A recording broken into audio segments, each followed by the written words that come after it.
तो लिसनर, मैं आपकी राइटर अनी उर्फ अनामिका। उम्मीद करती हूँ कहानी आप लोगों को पसंद आ रही होगी।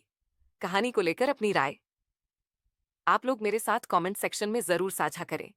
मुझे आपके कमेंट्स का इंतजार रहेगा। एंड प्लीज मेरे चैनल को सब्सक्राइब जरूर करें। और यूट्यूब से पहले अगर आप मेरी स्टोरी को सुनना चाहते हैं तो प्लीज मेरी टेलीग्राम ज्वाइन कर सकते हैं। चैप्टर 77, माई स्पाई वाइफ। डॉक्टर ने अनामिका को कैबिन में चलकर बात करने को कहा। मतलब एक नर्स आई और उसने डॉक्टर से कहा कि कोई इमरजेंसी केस है। डॉक्टर फौरन ही उस नर्स के साथ चली गई। डॉक्टर के जाने के बाद अनामिका वापस नित्या के वार्ड की तरफ मुड़ी तो सामने से आते ही नियाज पर अनामिका की नजर पड़ी। अनामिका नियाज के पास आई और उसने नियाज के हाथ में पकड़े हुए बास्केट की तरफ इशारा करते हुए कहा, ये क्या है नियाज, और आप यहां? नियाज ने जवाब देते हुए कहा, शाद ने कॉल किया था। कहते हुए नियाज ने शाद की तरफ इशारा किया। नाम ने बस हिला दिया। उसने आगे कुछ नहीं। नियाज अना के पास देख रजत कुछ कदम पीछे हट गया। ना नित्या के लिए काफी परेशान थी। वो अपना ध्यान भटकाना चाहती थी। इसीलिए उसने नियाज से कहा, बास्केट में क्या है? नियाज ने अनामिका की तरफ देखा, मानो वो उसके मन की बात समझ रही हो। नियाज ने जवाब दिया, नित्या के लिए है, डिलीवरी के बाद उसके मांगी। मैं जानती थी इतनी क्रिटिकल सिचुएशन। मैं तुम्हें तो इन चीजों का ध्यान नहीं होगा और ना ही तुम इन चीजों के बारे में कुछ खास पता है, इसलिए मैं पूरी तैयारी से आई। अनामिका एक फीकी सी हंसी हंस दी। वो जानती थी नियाज सही कह रही है। उसे कहा इन चीजों के बारे में पता था और ना ही उसे उन चीजों का ध्यान था। अनामिका को डॉक्टर से बात करनी थी मगर अब भी डॉक्टर बिजी थी। उन लोगों के पास करने के लिए कुछ नहीं था। वो लोग बस वहां बैठे नित्या के होश का इंतजार करते। हालांकि नित्या की डिलीवरी नॉर्मल ही हुई थी मगर उसका काफी ब्लड लॉस हुआ था और उसकी इंजरी भी काफी थी। नित्या को सक्सेसफुली ट्रीट किया गया था क्योंकि उसकी नॉर्मल डिलीवरी थी। इसीलिए आधे घंटे बाद ही उसे ऑपरेशन थिएटर से एक नॉर्मल प्राइवेट रूम में शिफ्ट कर दिया गया था जिसकी फैसिलिटी काफी अच्छी थी। नित्या के साथ अनामिका और नियाज भी उसी रूम में चले गए। दोनों वही लगे सोफे पर बैठ गए और नित्या के होश में आने का इंतजार करने लगे। रात काफी हो चुकी थी। रजत और शाद दोनों ही उस कमरे के बाहर ही मौजूद थे। थोड़ी थोड़ी देर में शाद रूम के अंदर चले जाते हैं और एक चक्कर काटकर आ जाते। इसी दौरान अनामिका का फोन वाइब्रेट हुआ। उसने अपना फोन देखा। वो इस कॉल को इग्नोर नहीं कर थी। जैसे नियाज को जगाया। नियाज की आंख लग गई थी। नियाज ये अपनी आंखें खोली। अपनी आंखों को मसलते हुए ने अनामिका और आवाज में कहा, क्या हुआ, क्या बात है? कहीं भी आवाज आती है। एक्चुअली मुझे एक कॉल आया है, मुझे अटेंड करना होगा, प्लीज आप नित्या का ध्यान रखना। नियाज ने अपनी सहमति जताई। फिर अनामिका रूम से बाहर चली गई। रूम के बाहर शाद और रजत ने दीवार से सिर लगाए अपनी आंखें बंद की हुई थीं। अनामिका ने धीरे से दरवाजा खोला और कमरे के बाहर आ गई। उन दोनों पर उसने एक नजर डाली और कॉल पिक करते हुए कॉरिडोर की दूसरी तरफ भाग गई। दरवाजा खुलने की आसी रजत की नींद खुल गई और उन्होंने अनामिका को कॉरिडोर की दूसरी तरफ तेजी से भराते देखा तो कुछ सोचकर वो अनामिका के पीछे चले गए। अपने कानों पर फोन लगाए अनामिका तेजी से आगे बढ़ा रही थी मगर अपने मुंह से उसने एक शब्द भी नहीं कहा था। अनामिका तेजी से आगे बढ़ा रही थी, तभी उसे महसूस हुआ कि कोई उसके पीछे आ रहा है मगर अनामिका नहीं पलटी। वो कॉरिडोर के लास्ट कॉर्नर में जाकर रुकी और फिर उसने फोन पर कहा, अच्छा ठीक है, मुझे हर एक्टिविटी की इन्फॉर्मेशन चाहिए। जिसके बाद सामने वाले इंसान ने कहा, फिर अनामिका ने कर दिया। अनामिका कुछ देर तक वहीं रही। वही राइट साइड से एक आता था, से कुछ आगे एक बालकनी थी। अनामिका उसी तरफ बढ़ा गई। उसने अपनी नजरें आसमान की तरफ की और वो काफी परेशान ही। तो रजत कुछ दूर से अनामिका को दिख रहा था मगर फिर अनामिका के पास आया। अनामिका को लग रहा था कि कोई उसका पीछा कर रहा है और छुपकर नजर रख रहा है मगर उसने नहीं सोचा था जो उसके पास इस तरह से आया है वो रजत होगा। रजत अनामिका के बगल में आकर खड़ा हो गया। अनामिका ने उसे अपनी कनखियों से देखा। अगर रजत को इग्नोर कर आसमान की तरफ फिर से अपनी नजरें टिका दी। उस जगह पर अनामिका और रजत के बीच खामोशी ने अपनी जगह बनाई हुई थी। रजत को लगा था कि अनामिका कुछ तो कहेंगी, मगर उसके मुंह से जब एक भी शब्द नहीं निकला। तब रजत मुड़ा और रेलिंग से अपनी कमर लगाकर अनामिका की तरफ देखा और उससे कहा, वो लड़की पूरी तरह ठीक है। आपको उसके लिए परेशान होने की जरूरत नहीं है। जब उसे होश आएगा तब आप उससे बात कर लेना और तब आप एक सुकून महसूस कर सकेंगी, मगर तब तक आप शांत नहीं हो पाएगी। इसलिए ऐसी खाली जगह पर आकर सुकून ढूंढने की कोशिश मत करिए। अनामिका ने अपना सिर घुमाकर रजत की तरफ देखा। वो कुछ पल खामोश ही रही। रजत की इन बातों में कई सारे मतलब छुपे हुए थे। शायद अनामिका इस बात को समझ रही थी और इसीलिए वो ध्यान से रजत को ही देख रही थी। अपनी नजर फिर से उस खुले आसमान की तरफ करते हुए उसने कहा, मेरा सुकून इस दुनिया से कब का जा चुका है रजत। मैं सुकून ढूंढने की कोशिश नहीं कर रही, अपने गुस्से को अपने काबू में करने की कोशिश कर रही हूं। अनामिका का जवाब सुन रजत मुस्कुरा दिया। फिर उसने अनामिका को जवाब दिया, अपने गुस्से को शांत कर रहे हैं या फिर अपने दर्द को भुलाने की कोशिश कर रही हैं? रजत और अनामिका दोनों की बातों में कई मतलब छुपे हुए थे और जो कि दोनों ही समझ रहे थे, मगर दोनों में से कोई भी खुले शब्दों में कुछ भी नहीं कह रहा था। रजत अनामिका के दिल के खालीपन को महसूस कर पा रहा था और उसके दर्द को भी समझ रहा था। तो वहीं अनामिका को रजत की आंखें ऐसा महसूस करवा रही थीं जैसे रजत उसके दिल में झांक रहा हो। जो इस वक्त अनामिका रजत के लिए महसूस कर रही थी वो बहुत ही अजीब भी था और जाना पहचाना भी। अपनी बातों से अनामिका रजत को यह साफ कर देना चाहती थी कि वो दोनों कभी एक नहीं हो सकते हैं। उन दोनों के रास्ते ही अलग है और रजत खुद को अनामिका से जोड़ने की कोशिश न करें। वो दोनों ही एक दूसरे की आंखों में देख रहे थे। धीरे से रजत ने अपना हाथ उठाया। अनामिका को अपने गालों पर गर्म हथेलियों की छुअन महसूस हुई। अगले ही पल एक नरम एहसास उसे अपने माथे पर महसूस हुआ।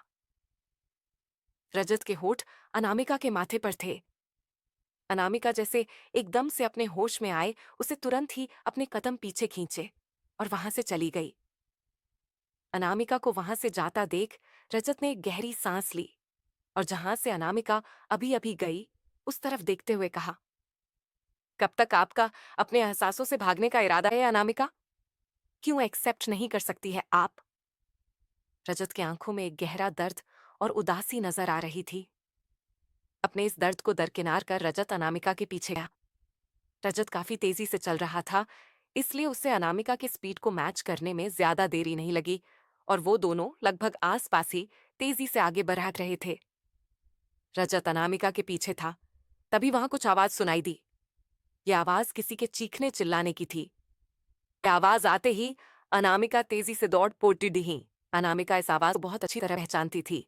भले ही रजत के लिए यह आवाज अनजान थी, मगर अनामिका को इस तरह भागते देख रजत भी तेजी से भागा। अनामिका रजत से आगे थी, इसलिए वो पहले नित्या के कमरे तक पहुंची। उसने झटके से दरवाजा खोला और देखा कि नित्या रूम के एक कोने में है और दोनों हाथों से अपना सर पकड़े तेजी से चीख और चिल्ला रही है।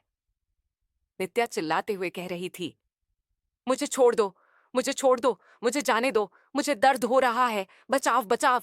यही सब कहते हुए नित्या तेजी से चीख रही थी। अनामिका ने जैसे ही कमरे का दरवाजा खोला, उसकी आंखें फटी की फटी रह गईं। नित्या के बेड के नीचे खून था और ये निशान जैसे घसीटने के निशान के जैसा था। नित्या का हॉस्पिटल गाउन खून से भीगा हुआ था। उसका निचला हिस्सा पूरी तरह से खून में था। नित्या एक फुटबॉल की तरह सिकुड़ी हुई अपना सर पकड़े बस चीख रही थी। नित्या की ये हालत देख और उसकी चीखों को सुन अनामिका ने फौरन ही रिएक्ट किया और नित्या की तरफ भागी। नित्या चीखते हुए कहने लगी, मेरे पास मत आओ, मेरे पास मत आओ। वो जोर जोर से चीख रही थी। नित्या अपने पास अनामिका को आने ही नहीं दे रही थी। अनामिका ने नित्या के कंधों को पकड़ा और नित्या को थोड़ा झंझोड़ते हुए ऊंची आवाज में उससे कहा, नित्या, गौर से देखो, ये मैं हूं। नित्या ने धीरे से अपना सर उठाया और अनामिका को देखा। अनामिका उनके सामने घुटनों के बल बैठी हुई थी। जैसे ही नित्या ने अनामिका का चेहरा देखा, उसने तेजी से अनामिका की कमर में हाथ डाला और उसके सीने में अपना सर छिपा लिया और रोते हुए कहने लगी, दीदी बचा लूं, मुझे ले जाएगा, मुझे बचा लो दी, बहुत दर्द होता है, बहुत दर्द होता है, वो मुझे ले जाएगा दी। नित्या काफी ज्यादा रो रही। अनामिका भी नित्या की ये हालत देख दहल गई।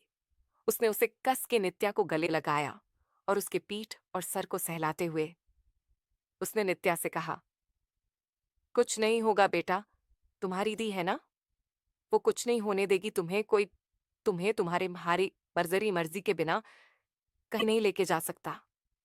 तुम्हारी दी किसी को ऐसा कुछ नहीं करने देगी, कोई तुम्हें दर्द नहीं देगा, कोई तुम्हें चोट नहीं पहुंचाएगा बच्चे, रोना बंद करो।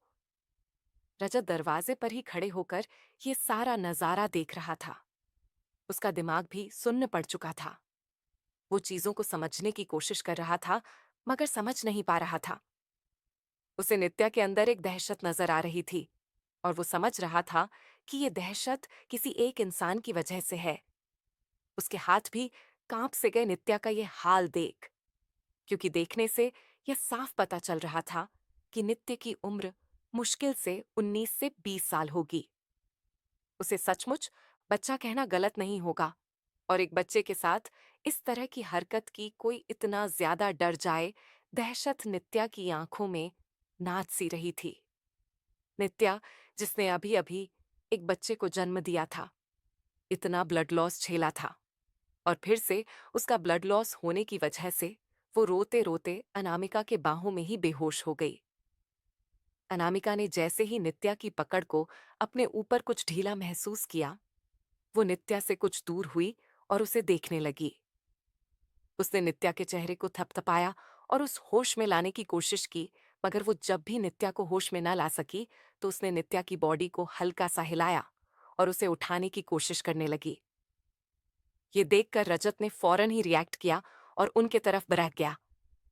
रजत ने अनामिका को नित्या से दूर किया और उसे तुरंत ही बाहों में उठाकर बेड ले और फौरन ही भागकर डॉक्टर को बुलवाने चला गया। कौन है नित्या के डर का कारण? कैसे संभालेगी अनामिका नित्या को? क्या नित्या वजह बनेंगी अनामिका और रजत के नजदीकियों का, या वो कारण बन जाएगी उन दोनों के अलग होने का? कहानी में आगे क्या हुआ जानने के लिए पढ़िए माई स्पाई वाइफ, चैप्टर 77। माई स्पाई वाइफ। अनामिका और रजत दोनों कॉरिडोर में चलते हुए नित्या के रूम की ओर बरहच रहे थे। आगे बढ़ते हुए नित्या की चीखने की आवाज सुन अनामिका ने फौरन ही रिएक्ट किया और भागते हुए कमरे में गई। नियाज वहां मौजूद नहीं थी। कमरे की फर्श पर खून था और नित्या भी खून से सनी हुई थी और कोने में दुबक कर अपना सर पकड़कर चीख रही थी। अनामिका ने फौरन ही उसे संभाला और इसी दौरान नित्या ज्यादा ब्लड लॉस होने की वजह से बेहोश हो गई। रजत दरवाजे पर ये सब कुछ खड़ा देख रहा था।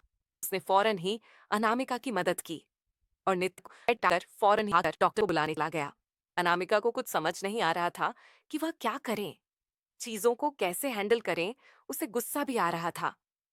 उसने नियाज को कमरे में रहने को कहा था, मगर नियाज वहां नहीं थी और शायद मौजूद नहीं थे। वो काफी परेशान हो गई। जल्दी ही डॉक्टर और नर्सेज आए और उन्होंने अनामिका को नित्या के बेड से दूर किया और फौरन ही नित्या का इमरजेंसी ट्रीटमेंट स्टार्ट किया। इस दौरान अनामिका भी कमरे से बाहर चली गई। थोड़ी देर बाद ही नियाज और शाद दोनों ही हाथ में कॉफी कप लिए वहां आए। वहां का माहौल परेशानी भरा देख वो दोनों भी परेशान हो गए और जल्दी से वो अनामिका के पास आए। शाद ने आते ही अनामिक से सवाल किया, क्या हुआ अनामिका, तुम इतनी परेशान क्यों लग रही हो? सब कुछ ठीक है ना? अनामिका किसी से बात नहीं करना चाहती थी। उसे काफी गुस्सा आ रहा था। वो कैसे नित्या को अकेला छोड़ सकते थे? अनामिका ने शाद को नजरअंदाज करने की कोशिश की, मगर तभी नियाज बोल पलटी दी थी, नित्या ठीक तो है ना? क्या बात है अनामिका? नियाज के सवाल पर अनामिका का गुस्सा फट पड़ा और उसने कहा, कहाँ गए थे आप लोग? मैंने मना किया था। नित्या को अकेला छोड़ने से उसकी कंडीशन सही नहीं है और आप वो उसके कमरे में अकेला छोड़कर चले गए। आप दोनों इतने लापरवाह कैसे हो सकते हैं? नियाज और शाद हैरानी से कभी एक दूसरे को देखते तो कभी अनामिका को उन्हें इस गुस्से को समझने में परेशानी हो रही थी। वो कहाँ जानते थे कि आखिर नित्या के साथ क्या हुआ? अनामिका को समझाते हुए, उसे शांत करने की कोशिश करते हुए शाद ने कहा, अनामिका तुम? शाद ने अपनी बात पूरी भी नहीं की थी, तभी नित्या के कमरे का दरवाजा खुला और डॉक्टर फौरन बाहर आए। प्रिस्क्रिप्शन उन्होंने अनामिका की तरह बढ़ाते हुए कहा, ये मेडिसिन नित्या के लिए है, मगर फिलहाल यहाँ की फार्मेसी में ये मेडिसिन अवेलेबल नहीं है और नित्या के ब्लड ग्रुप की डिटेल्स हमें फौरन ही उसे ब्लड देना होगा। कंडीशन काफी बिगड़ रही है। मैंने ब्लड ब्लड बैंक में इन्फॉर्म कर दिया है, मगर ब्लड की शॉर्टेज हो सकती है, इसीलिए तुम्हें भी अपनी तरफ से कोशिश करनी चाहिए। हमें वर्स्ट सिचुएशन के लिए पहले से ही गरीब होना होगा। शाद ने फौरन ही वो स्लिप ली और उन चीजों को लाने के लिए चले गए। अनामिका ने शाद को गुस्से और नाराजगी से देखा, मगर फिर उसने अपना मुंह बंद कर लिया और शाद से कुछ भी नहीं कहा। शाद के जाने के बाद अनामिका वहीं चेयर पर अपना सिर पकड़कर बैठ गई। अनामिका को इस वक्त कुछ भी समझ नहीं आ रहा था। नियाज अनामिका की तरफ बढ़ने लगी, मगर इशारे से रजत ने उन्हें रोक दिया और वो खुद अनामिका के बगल वाली चेयर पर जाकर बैठता गया। रजत ने अनामिका के कंधे पर हाथ रखा और धीमी और शांत आवाज में कहा, उसे कुछ नहीं होगा अनामिका, वो ठीक हो जाएगी। बस उनका ख्याल रखने की जरूरत है। अगर खुद को नहीं संभालेंगी आप, तो उन्हें कैसे संभल पाएंगी? एक दुखी आवाज में अनामिका ने बिना भाव के चेहरे के साथ रजत का देखते हुए कहा, मेरी एक गलती ने मासूम बच्ची की जिंदगी बर्बाद करके रख दी। अगर मैंने थोड़ा भी ध्यान दिया होता तो वो इस तरह नहीं बिखरती। मेरी एक लापरवाही सब कुछ बर्बाद कर गई। अनामिका की आंखें हर गुजरते पल के साथ लाल होती जा रही थीं। रजत ने अनामिका को गले लगाया और कहा, मैं नहीं जानता कि वो कौन है और उसके साथ क्या हुआ, और मैं ये भी नहीं जानता कि आपकी क्या गलती है और किस वजह से आप खुद को दोष दे रही हैं। मगर मैं इतना जरूर जानता हूं कि आपने कुछ भी जानबूझकर नहीं किया होगा। आपसे कोई चीज अनजाने में जरूर हो सकती है, मगर जानबूझकर आप कभी किसी भी अपने को नुकसान नहीं पहुंचा सकती। अनामिका को एहसास भी नहीं हुआ कि कब उसके हाथ खुद ब खुद के साथ खुद रजत के सीने पर गए और उसने उसकी शर्ट को कस के पकड़ लिया और अपनी आंखें कस के बंद कर ली। दूर खड़ी नियाज बस ये सब होते देख रही थी। वो ध्यान से रजत को ही देख रही थी। रजत क्या हर एक एक्शन, उसका हर एक शब्द उसे वो ध्यान से सुन रही थी? काफी देर तक वो लोग वैसे ही रहे। तभी इन दोनों के कानों में किसी के कदमों की आवाज पर ही तो दोनों ही उस तरफ देखने लगे। अनामिका फौरन ही खड़ी हो गई। शायद नित्या के लिए मेडिसिन्स और ब्लड का अरेंजमेंट करके आ चुके थे। इसी वक्त एक नर्स आई और उसने उन लोगों से सवाल किया, क्या मेडिसिन और ब्लड का अरेंजमेंट हो गया है? हमें जल्द से जल्द उनका ट्रीटमेंट करना है। शाद ने फौरन ही वो मेडिसिन बैग और ब्लड बॉक्स उस नर्स की तरफ बढ़ा दिया। नर्स मेडिसिन बैग और ब्लड बॉक्स लेकर के वहां से चली गई। लगभग 1 घंटे तक ये सोचता रहा और वह चारों उस कमरे के बाहर मौजूद ये सब खत्म होने का इंतजार करते रहे। रूम का जब दरवाजा खोला और डॉक्टर बाहर आई, उसकी आंखों में एक शांति थी। अनामिका ने जैसे ही महसूस किया वो भी कुछ शांत हो गई, मगर उसे खुद को तसल्ली देने के लिए डॉक्टर के मुंह से भी उसी बात को सुनना था। डॉक्टर ने अनामिका की इस बात को समझ लिया और कहा, now she is out of danger. बस ध्यान रखना होगा कि वो फिर से ऐसा कुछ ना कर बैठे कि इसे फिर से ट्रीटमेंट की जरूरत पड़े। अनामिका ने एक चैन की सांस ली और फिर डॉक्टर को कुछ इशारा किया। डॉक्टर ने सहमति में सिर हिलाया और दोनों ही एक साथ चले गए। जाते हुए अनामिका ने शाद की तरफ भी कुछ इशारा किया और शाद ने भी हाँ में सिर हिला दिया।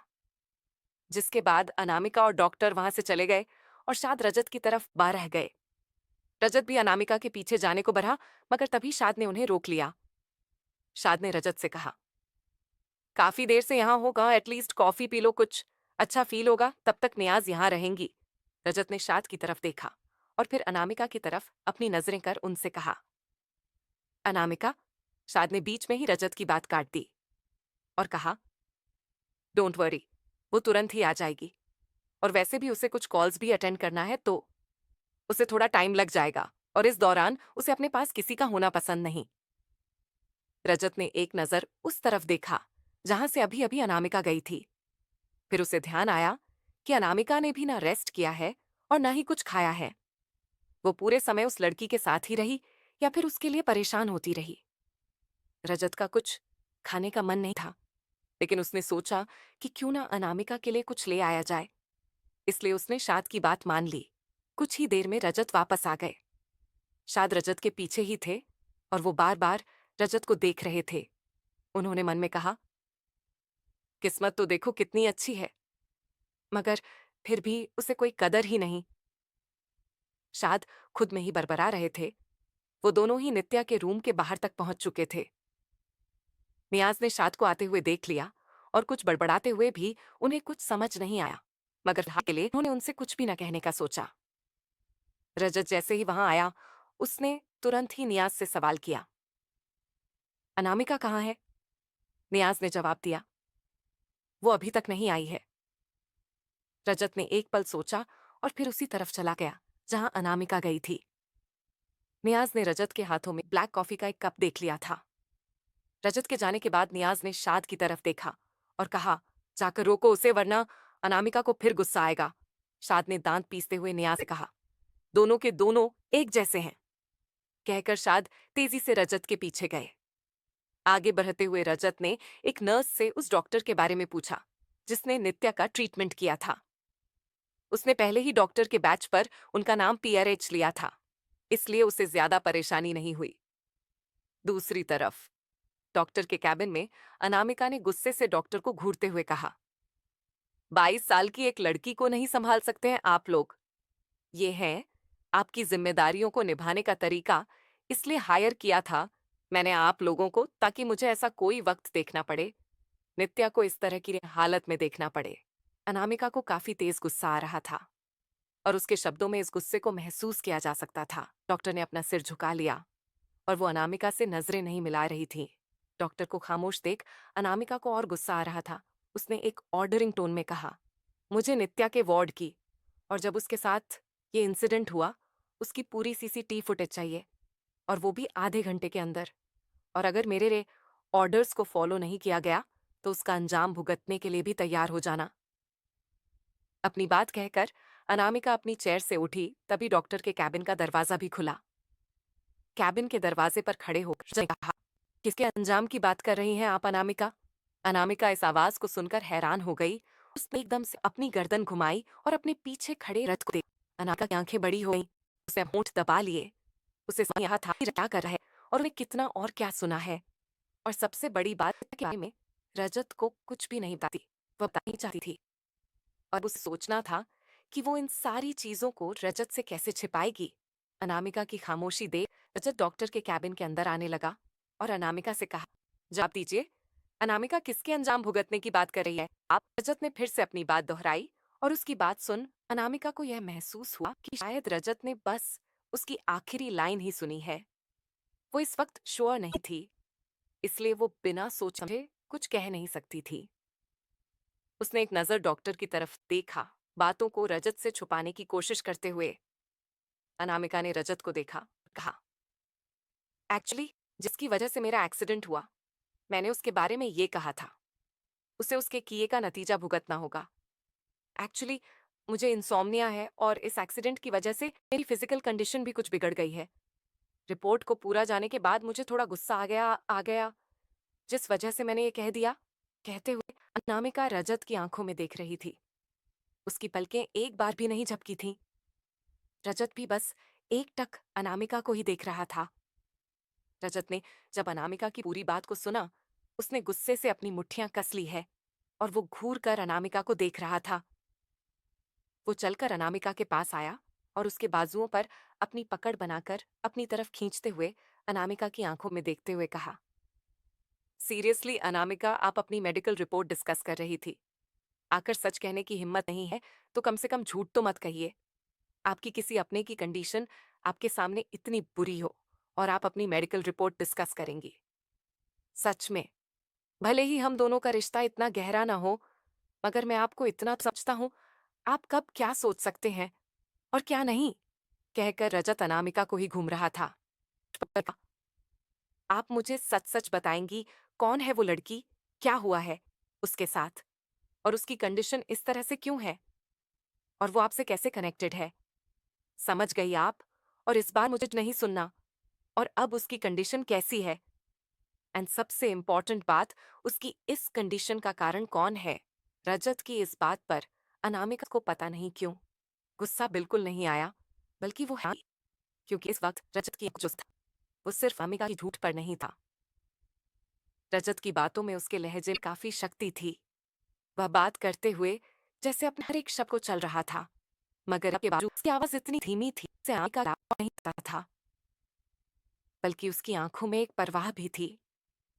ये परवाह सिर्फ उसके के लिए नहीं थी, उन लोगों के लिए थी जो अनामिका के लिए जरूरी। अनामिका को ऐसा लग रहा था जैसे रजत उसके दिल को पार पार हो दिल में उतर रहा था।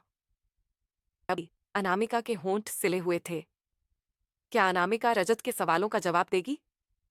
नित्या का सच जानकर आखिरकार रजत कौन है? इस का जिम्मेदार? कहानी में आगे क्या हुआ, जानने के लिए पढ़िए से वाइफ।